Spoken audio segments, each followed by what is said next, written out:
So for me, my 3 E's are element, environment, and energy. Everyone has an element that they thrive in. If you take someone out of their element, they won't be the same. A modern day example would be Michael Jordan. He was incredible at basketball. You took him out of basketball, put him into baseball, no one remembers his career. We're talking about one of the best athletes of all time. Your environment is the environment around you. You can take a fish out of water and give it a beautiful mansion and a Bentley and all the money in the world, but it will die. And that's what we are, like our environment. Everyone needs an environment which they thrive, which we have to craft. Your boss, if you're at work, is never gonna ask you, hey, what environment do you succeed in, right? Like, that never happens. So we have to create an environment where we thrive. And then finally, it's energy. Some of us love high energy environments, high pressure. Some of us succeed in low energy environments and low pressure.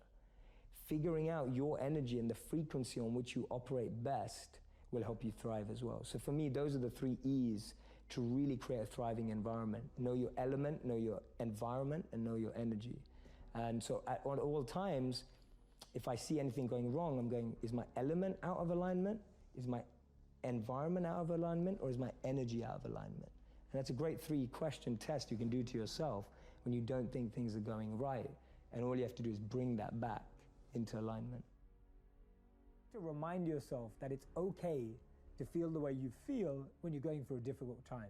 It's okay to feel weak. It's okay to want to cry. It's okay to feel overwhelmed. Just reminding yourself that it's okay. This is my number 1 way of how to find strength in difficult times, is reminding yourself that the way you feel is okay.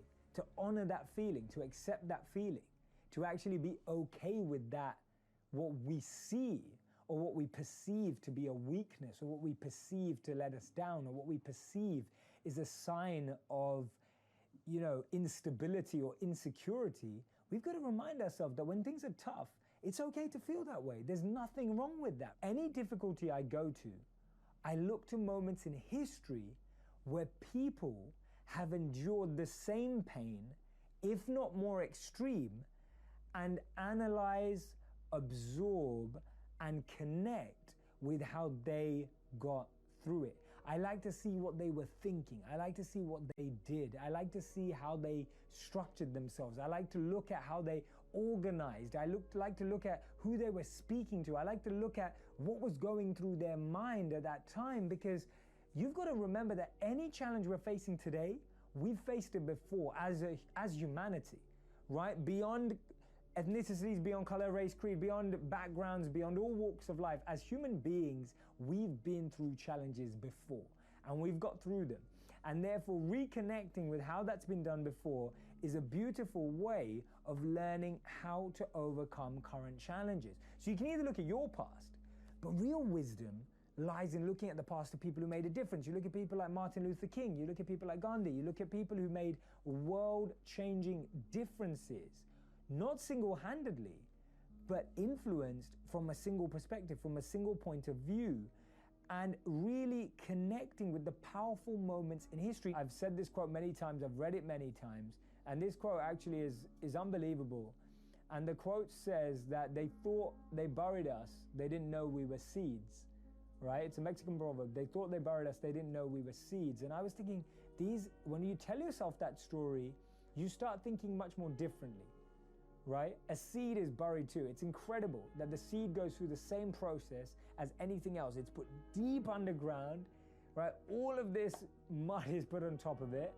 It gets rained on, it gets snowed on, all these kind of things, but it knows that it's a seed. So it knows that it can grow, so that anything's possible. And it grows through, and you see even plants growing through concrete sometimes, right? It's unbelievable how much power a seed has. So changing the stories we tell ourselves, we can either look at challenging situations as opportunities for growth, as an opportunity to learn, as an opportunity to change, be the change, or we can look at them and really feel down. Now, that second part is okay. We can even feel like that, right? But we have to recognize it's not permanent. We've got to accept that none of our feelings are permanent. They don't need to be permanent. It's a choice. So if you need to vent, vent. I was saying to someone yesterday, if you need to vent, vent. If you need to rant, rant. If you need to complain, complain. If you need to share how you feel, do that. But recognize that those feelings are not permanent, and it will be amazing when we realize we are seeds, right? That is the most powerful way of finding strength. My simple model, which is the Dharma model. It also, Dharma means eternal duty in the Vedic tradition. It's very similar to what Ikigai is being spoken about today, which is the Japanese version of reason for being. Why do we live? Where is meaning coming from? And it talks about an intersect of 4 areas. What am I good at? What do I love? What does the world need? And how do I get paid for it? To me, those 4 help you unlock your passion. When you find the intersect across all of those 4, you're making your passion your purpose. You'll unlock your passion, you'll find your purpose. This is path 1, there's 2 paths. Path 1, I find my skill set and I engage it to help other people and become better at it. So I'm becoming better at what I'm good at and I'm using it to help other people because I'm aware of what I'm quite good at and I know what knowledge I have, what skills I have. I have some self-awareness.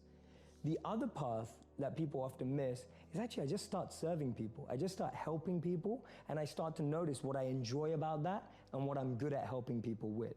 So that's Gandhi's part. Gandhi said that you find yourself when you lose yourself in the service of others. So for me, those are the 2 paths of how do I find my passion and finding the intersect between those 4 areas.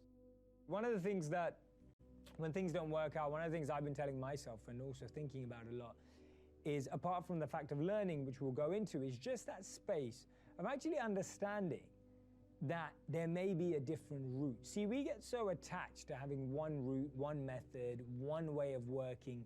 We believe that there's only one pathway to where we want to be. There's this conveyor belt of things we have to do, whether it's, get a degree, find a partner, buy a house, play golf, whatever it is, like this conveyor belt of efficiency and productivity that we hear that becomes a part of our natural progression.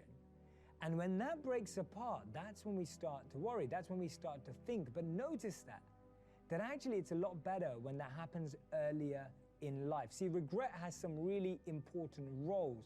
The first one is that it helps us make sense of the world from our perspective for one of the first times. See, most of us have spent our lives learning what's important to us based on maybe what families thought, what communities thought, what parents thought, what education taught, whatever it is. When you start regretting something, when you think you did something wrong, when you start thinking that I could have done something differently, you're making sense of the world from your perspective. It's crazy how powerful this is, right? You're starting to make sense of the world from your perspective. The second thing is, it allows you to avoid future negative behavior. If you knew you regretted something, I guarantee you, write it down right now, right? If you regret something, write it down right now because it will teach you so much in the future. And you've got to write down the lesson you learned now. Otherwise, next time when you think you're making another tough decision, you're going to say to yourself, oh, what did I do last time? How did I not make myself regret that? And then you're going to be upset. You're going to regret that you didn't write it down. So write it down right now. Life for me is a life, and this applies to a company, an organization, an institution for me, is an ideal life is when we all have a head, a heart, and a hand, all 3 elements together, working in alignment. Without one or the other, we start to lose something. If you only have a head and a heart, you'll find that life is stable. And define each of those. Yeah, sure. So a head is the clarity of vision. What you want. What you want. Knowing what you want, the way you picture life, and being able to navigate and make the decisions to get there. That's a good head. A good heart is being able to understand what your intuition and heart wants, being able to connect and tap into that understanding deeper and beyond the vision you may have painted for yourself. So I often say to people that you'll get to where you want in life, just not in the way you imagined.